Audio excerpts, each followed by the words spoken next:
ओम शांति। 16 मई 2021 अव्यक्त मुरली रिवाइज 31/12/87।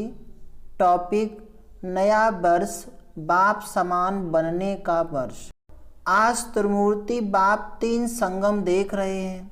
एक है बाप और बच्चों का संगम, दूसरा है युग संगम, तीसरा है आज वर्ष का संगम। तीनों ही संगम अपनी अपनी विशेषता का है। हर एक संगम परिवर्तन होने की प्रेरणा देने वाला है। संगम युग विश्व परिवर्तन की प्रेरणा देता है। बाप और बच्चों को संगम सर्वश्रेष्ठ भाग्य एवं श्रेष्ठ प्राप्तियों की अनुभूति कराने वाला है। वर्ष का संगम नवीनता की प्रेरणा देने वाला है। तीनों ही संगम अपने अपने अर्थ से महत्व रखते हैं। आज सभी देश विदेश के बच्चे विशेष पुरानी दुनिया का नया वर्ष मनाने के लिए आए हैं। बाप दादा सभी साकार रूपधारी व आकार रूपधारी बुद्धि के विमान से पहुँचे हुए बच्चों को देख रहे हैं और नए वर्ष मनाने की डायमंड तुल्य मुबारक दे रहे हैं, क्योंकि सब बच्चे हीरे तुल्य जीवन बना रहे हैं। डबल हीरो बने हो। एक तो बाप के अमूल रतन हो, हीरो डायमंड हो, दूसरा हीरो पार्ट बजाने वाले हीरो हो। इसलिए बाप दादा हर सेकंड, हर संकल्प, हर जन्म की अविनाशी मुबारक दे रहे हैं। आज श्रेष्ठ आत्माओं का सिर्फ आज का दिन मुबारक वाला नहीं, लेकिन हर समय श्रेष्ठ भाग्य, श्रेष्ठ प्राप्ति के कारण बाप को भी हर समय आप मुबारक देते हो और बाप बच्चों को मुबारक देते सदा उड़ती कला में ले जा रहे हैं। इस नए वर्ष में यही विशेष नवीनता जीवन में अनुभव करते रहो, जो हर सेकंड व संकल्प में बाप को तो सदा मुबारक देते हो, लेकिन आपस में भी हर ब्राह्मण आत्मा व कोई भी अनजान अज्ञानी आत्मा भी संबंध व संपर्क में आए तो बाप समान हर समय हर आत्मा के प्रति दिल के खुशी की मुबारक व बधाई निकलती रहे। कोई कैसा भी हो, लेकिन आपके खुशी की बधाई उनको भी खुशी की प्राप्ति का अनुभव कराए। बधाई देना यह खुशी की लेन देन करना है। कभी भी किसी को बधाई देते तो वह खुशी की बधाई है। दुख के समय बधाई नहीं कहेंगे तो हर एक आत्मा को देख खुश होना व खुशी देना, यही दिल की मुबारक व बधाई है। दूसरी आत्मा भले आपसे कैसा भी व्यवहार करे, लेकिन आप बाप दादा की हर समय बधाई लेने वाली श्रेष्ठ आत्माएं सदा हरेक को खुशी दो।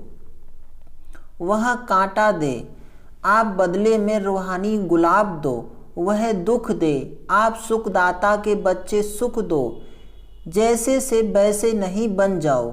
अज्ञानी से अज्ञानी नहीं बन सकते। संस्कारों के व स्वभाव के बसीभूत आत्मा से आप भी बसीभूत नहीं बन सकते। आप श्रेष्ठ आत्माओं के हर संकल्प में सर्व के कल्याण की, श्रेष्ठ परिवर्तन की बसीभूत से स्वतंत्र बनाने की दिल की दुआएं व खुशी की मुबारक सदा नेचुरल रूप में दिखाई दे, क्योंकि आप सभी दाता अर्थात देवता हो, देने वाले हो। तो इस नए वर्ष में विशेष खुशियों की मुबारक देते रहो। ऐसे नहीं कि सिर्फ आज के दिन व कल के दिन चलते फिरते मुबारक हो, मुबारक हो यह कह के नया वर्ष आरंभ नहीं करना। कहना भले दिल से कहना, लेकिन सारा वर्ष कहना, सिर्फ 2 दिन नहीं कहना। किसी को भी अगर दिल से मुबारक देते हो तो वह आत्मा दिल की मुबारक ले दिल खुश हो जाए। तो हर समय दिल खुश मिठाई बांटते रहना। सिर्फ एक दिन नहीं मिठाई खाना व खिलाना। कल की दिन मुख की मिठाइयाँ जितनी चाहिए उतनी खाना। सभी को बहुत बहुत मिठाई खिलाना, लेकिन ऐसे ही सदा हर एक को दिल से दिल खुश मिठाई खिलाते रहो तो कितनी खुशी होगी। आजकल की दुनिया में तो फिर भी मुख की मिठाई खाने में डर भी है, लेकिन यह दिल खुश मिठाई जितनी चाहिए खा सकते हो, खिला सकते हो। इसमें बीमारी नहीं होगी, क्योंकि बाप दादा बच्चों को समान बनाते हैं। तो विशेष इस वर्ष में बाप समान बनने की यही विशेषता विश्व के आगे, ब्राह्मण परिवार के आगे दिखाओ। जैसे हर एक आत्मा बाबा कहते मधुरता व खुशी का अनुभव करती है, वहाँ बाबा कहने से मुख मीठा होता है, क्योंकि प्राप्ति होती है। ऐसे हर ब्राह्मण आत्मा को भी ब्राह्मण का नाम लेते ही खुश हो जाए, क्योंकि बाप समान आप सभी भी एक दो को बाप द्वारा प्राप्त हुई विशेषता द्वारा आपस में लेन देन करते रहो। आपस में एक दो के सहयोगी साथी बन उन्नति को प्राप्त कराते हो। जीवन साथी नहीं बनना, लेकिन कार्य के साथी भले बनो। हर एक आत्मा अपनी प्राप्त विशेषताओं से आपस में खुशी की लेन देन करते भी हो और आगे भी सदा करते रहना। जैसे बाप को याद करते ही खुशी में नाचते हैं, वैसे हर एक ब्राह्मण आत्मा को हर ब्राह्मण याद करते रूहानी खुशी का अनुभव करे, हद की खुशी का नहीं। हर समय बाप की सर्व प्राप्तियों का साकार निमित्त रूप अनुभव करे। इसको कहते हैं हर संकल्प व हर समय एक दो को मुबारक देना। सबका लक्ष्य तो एक ही है कि बाप समान बनना ही है, क्योंकि समान के बिना तो न बाप के साथ स्वीट होम में जाएंगे और न ब्रह्मा बाप के साथ राज्य में आएंगे। जो बाप दादा के साथ अपने घर में जाएंगे, वही ब्रह्मा बाप के साथ राज्य में उतरेंगे। ऊपर से नीचे आएंगे ना, सिर्फ साथ जाएंगे नहीं, लेकिन साथ आएंगे भी। पूज्य भी ब्रह्मा के साथ बनेंगे और पुजारी भी ब्रह्मा बाप के साथ बनेंगे। तो अनेक जन्मों का साथ है, लेकिन उसका आधार इस समय समान बन साथ चलने का है। इस वर्ष की विशेषता देखो, नंबर भी 8 है। 8 का कितना महत्व है। अगर अपना पूज्य रूप देखो तो अष्टभुजाधारी अष्ट शक्तियाँ उसी की ही यादगार है। अष्ट रत्न, अष्ट राजधानियाँ, अष्ट का भिन्न भिन्न रूप से गायन है। इसलिए यह वर्ष विशेष बाप समान बनने का दृढ़ संकल्प का वर्ष मनाओ। जो भी कर्म करो बाप समान करो, संकल्प करो, बोलो, संबंध संपर्क में आओ, बाप समान। ब्रह्मा बाप समान बनना तो सहज है ना, क्योंकि साकार है, 84 जन्म लेने वाली आत्मा है। पूज्य अथवा पुजारी सभी की अनुभवी आत्मा है। पुजारी दुनिया के पुराने संस्कार के, पुराने हिसाब किताब के, संगठन में चलने और चलाने सब बातों के अनुभवी हैं। तो अनुभवी को फॉलो करना मुश्किल नहीं होता है। और बाप तो कहते हैं कि ब्रह्मा बाप के हर कदम के ऊपर कदम रखो। कोई नया मार्ग नहीं निकालना है, सिर्फ हर कदम पर कदम रखना है। ब्रह्मा को कॉपी करो, इतनी अकल तो है ना। सिर्फ मिलाते जाओ, क्योंकि बाप दादा दोनों ही आपके साथ चलने के लिए रुके हुए हैं। निराकार बाप परम धाम निवासी है, लेकिन संगम युग पर साकार द्वारा पाठ तो बजाना पड़ता है ना। इसलिए आपके इस कल्प का पाठ समाप्त होने के साथ बाप दादा दोनों का भी पाठ इस कल्प का समाप्त होगा, फिर कल्प रिपीट होगा। इसलिए निराकार बाप भी आप बच्चों के पाठ के साथ बंधा हुआ है। शुद्ध बंधन है, लेकिन पाठ का बंधन तो है ना। स्नेह का बंधन, सेवा का बंधन, लेकिन मीठा बंधन है, कर्म भोग वाला बंधन नहीं है। तो नया वर्ष सदा मुबारक का वर्ष है। नया वर्ष सदा बाप समान बनने का वर्ष है। नया वर्ष ब्रह्मा बाप को फॉलो करने का वर्ष है। नया वर्ष बाप के साथ स्वीट होम और स्वीट राजधानी में साथ रहने के वरदान प्राप्त करने का वर्ष है, क्योंकि अभी से सदा साथ रहेंगे। अभी का साथ रहना सदा साथ रहने का वरदान है, नहीं तो बाराती बनेंगे और नज़दीक वाले संबंधी के बजाय दूर के संबंधी बनेंगे। कभी कभी मिलेंगे, कभी कभी वाले तो नहीं हो ना। पहले जन्म में पहले राज्य का सुख और पहले नंबर के राज्य अधिकारी विश्व महाराजा विश्व महारानी के रॉयल संबंध, उसकी झलक और फलक न्यारी होगी। अगर दूसरे नंबर विश्व महाराजा महारानी की रॉयल फैमिली में भी आ जाओ तो उसमें भी अंतर है, एक जन्म का फर्क भी पड़ जाएगा। इसको भी साथ नहीं कहेंगे। कोई भी नई चीज़ एक बार भी यूज कर लो तो उसको यूज किया हुआ कहेंगे ना, नया तो नहीं कहेंगे। साथ चलना है, साथ आना है, साथ में पहले जन्म का राज्य रॉयल फैमिली बन करना है, इसको कहते हैं समान बनना। तो क्या करना है? समान बनना है व बाराती बनना है। बाप दादा अज्ञानी और ज्ञानियों का एक अंतर देख रहा था, एक दृश्य के रूप में देख रहा था। बाप के बच्चे क्या हैं और अज्ञानी क्या हैं? आज की दुनिया में विकारी आत्माएं क्या बन गई हैं? जैसे आजकल कोई भी बड़ी फैक्ट्रीज व जहाँ भी आग जलती है तो आग का धुआं निकालने के लिए चिमनी बनाते हैं ना, उससे सदैव धुआं निकलता है और चिमनी सदैव काली दिखाई देगी। तो आज का मानव विकारी होने के कारण, किसी न किसी विकार बस होने के कारण संकल्प में, बोल में ईर्ष्या, घृणा या कोई न कोई विकार का धुआं निकलता रहता है। आँखों से भी विकारों का धुआं निकलता रहता और ज्ञानी बच्चों के हर बोल व संकल्प से फरिश्तापन से दुआएं निकलती हैं, उसका है विकारों की आग का धुआं। और ज्ञानी तो आत्माओं के फरिश्ते रूप से सदा दुआएं निकलती हैं। कभी भी संकल्प में भी किसी विकार के बस विकार की अग्नि का धुआं नहीं निकलना चाहिए, सदा दुआएं निकलें तो चेक करो, कभी दुआओं के बदले धुआं तो नहीं निकलता। फरिश्ता है ही दुआओं का स्वरूप। जब कोई भी ऐसा संकल्प आए या बोल निकले तो यह दृश्य सामने लाना, मैं क्या बन गया हूँ, फरिश्ते से बदल तो नहीं गया।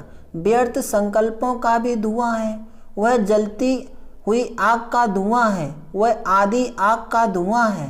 पूरी आग नहीं जलती है तो भी धुआं निकलता है ना। तो ऐसे फरिश्ता रूप हो जो सदा दुआएं निकलती रहें, इसको कहते हैं मास्टर दयालु, कृपालु, मर्सीफुल। तो अभी यह पार्ट बजाओ, अपने ऊपर भी कृपा करो तो दूसरे पर भी कृपा करो। जो देखा जो सुना वर्णन नहीं करो, सोचो नहीं, व्यर्थ को ना सोचना ना देखना, यह है अपने ऊपर कृपा करना। और जिसने किया व कहा उसके प्रति भी सदा रहम करो, कृपा करो। अर्थात जो व्यर्थ सुना देखा उस आत्मा के प्रति भी शुभ भावना शुभ कामना की कृपा करो। और कोई कृपा नहीं, वह कोई हाथ से वरदान नहीं देंगे, लेकिन मन पर नहीं रखना, यह है उस आत्मा के प्रति कृपा करना। अगर कोई भी व्यर्थ बात देखी हुई व सुनी हुई वर्णन करते हो, अर्थात व्यर्थ बीज का वृक्ष बढ़ाते हो, वायुमंडल में फैलाते हो, ये वृक्ष बन जाता है। क्योंकि एक जो भी बुरा देखता व सुनता है तो अपने एक मन में नहीं रख सकता, दूसरे को जरूर सुनाएगा, वर्णन जरूर करेगा। और एक का एक होता है तो क्या हो जाएगा, एक से अनेकता में आ जाते हैं। और जब एक से एक माला बन जाती है तो जो करने वाला होता है वह और ही व्यर्थ को स्पष्ट करने के लिए जिद में आ जाता है। तो वायुमंडल में क्या फैला, व्यर्थ, यह धुआं फैला ना, यह दुआ हुई या धुआं। इसलिए व्यर्थ देखते हुए सुनते हुए सीने से शुभ भावना से संभालो, विस्तार नहीं करो। इसको कहते हैं दूसरे के ऊपर कृपा करना, अर्थात दुआ करना। तो तैयारी करो समान बन साथ चलने और साथ रहने की। ऐसे तो नहीं समझते हो कि अभी यहाँ ही रहना ठीक है, साथ चलने की तैयारी अभी नहीं करें, थोड़ा और रुकें। रुकने चाहते हो, रुकना भी हो तो बाप समान बन करके रुको, ऐसे ही नहीं रुको। लेकिन समान बन के रुको, फिर भले रुको, छुट्टी है, आप तो एवर रेडी हो ना। सेवा रुकाती है, वह ड्रामा रुकाता है, वह और बात है, लेकिन अपने कारण से रुकने वाले नहीं बनो। कर्म बंधन बस रुकने वाले नहीं। कर्मों के हिसाब किताब का चौपड़ा साफ और स्पष्ट होना चाहिए, समझा? अच्छा, चारों ओर के सर्व बच्चों को नए वर्ष की महानता से महान बनने की मुबारक सदा साथ रहे। सर्व हिम्मत वाले, फॉलो फादर करने वाले, सदा एक दो में दिल खुश मिठाई खिलाने वाले, सदा फरिश्तावंत दुआएं देने वाले, ऐसे बाप समान दयालु कृपालु बच्चों को बाप समान बनने की मुबारक, साथ साथ बाप दादा का याद प्यार और नमस्ते। डबल विदेशी भाई बहनों से अव्यक्त बाप दादा की मुलाकात। सदा अपने को संगम युगी श्रेष्ठ आत्मा अनुभव करते हो। श्रेष्ठ आत्माओं का हर संकल्प व बोल वह हर कर्म स्वतः ही श्रेष्ठ होता है। तो हर कर्म श्रेष्ठ बन गया ना। जो जैसा होता है वैसा ही उसका कार्य होता है। तो ऐसे आत्माओं का कर्म भी श्रेष्ठ ही होगा ना। जैसी स्मृति होती है वैसी स्थिति स्वतः होती है। तो श्रेष्ठ स्थिति नेचुरल स्थिति है, क्योंकि हो ही विशेष आत्माएं। ऊंचे ते ऊंचे बाप के बन गए, तो जैसा बाप वैसे बच्चे हुए ना। बच्चों के लिए सदा कहा जाता है सन सोज फादर। तो ऐसे हो। आप सबके दिल में कौन समाया है? जो दिल में होगा वही बुद्धि में होगा, बोल में होगा, संकल्प में भी वही होगा। आप लोग कार्ड भी हार्ड का ले आते हो ना, गिफ्ट भी हार्ड की भेजते हो, तो यह अपनी स्थिति का चित्र भेजते हो ना।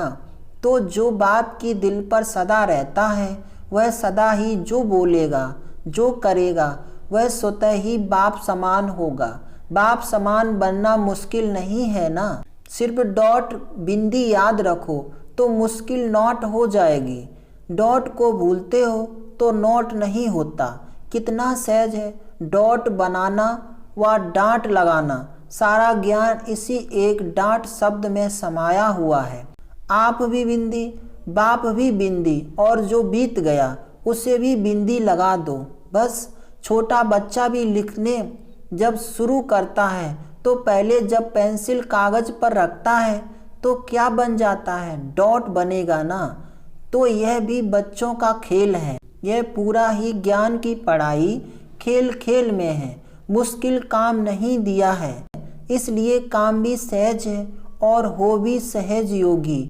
बोर्ड में भी लिखते हो सहज राजयोग, तो ऐसा सहज अनुभव करना इसे ही ज्ञान कहा जाता है। जो नॉलेजफुल है वह स्वतः ही पावरफुल भी होंगे, क्योंकि नॉलेज को लाइट और माइट कहा जाता है। तो नॉलेजफुल आत्माएं सहज ही पावरफुल होने के कारण हर बात में सहज आगे बढ़ती हैं। तो यह सारा ग्रुप राजयोगियों का ग्रुप है ना। ऐसे ही सहज योगी रहना। अच्छा, वरदान। संशय के संकल्पों को समाप्त कर माया जीत बनने वाले विजयी रतन भव। सार में कहा, कभी भी पहले से यह संशय का संकल्प उत्पन्न ना हो कि ना मालूम हम फेल हो जाएं। संशय बुद्धि होने से ही हार होती है। इसलिए सदा यही संकल्प हो कि हम विजय प्राप्त करके ही दिखाएंगे। विजय तो हमारा जन्म सिद्ध अधिकार है। ऐसे अधिकारी बनकर कर्म करने से विजय अर्थात सफलता का अधिकार अवश्य प्राप्त होता है। इसी से विजयी रतन बन जाएंगे। इसलिए मास्टर नॉलेजफुल के मुख से ना मालूम शब्द कभी नहीं निकलना चाहिए। स्लोगन, रहम की भावना सहज ही निमित्त भाव इमर्ज कर देती है। ओम शांति।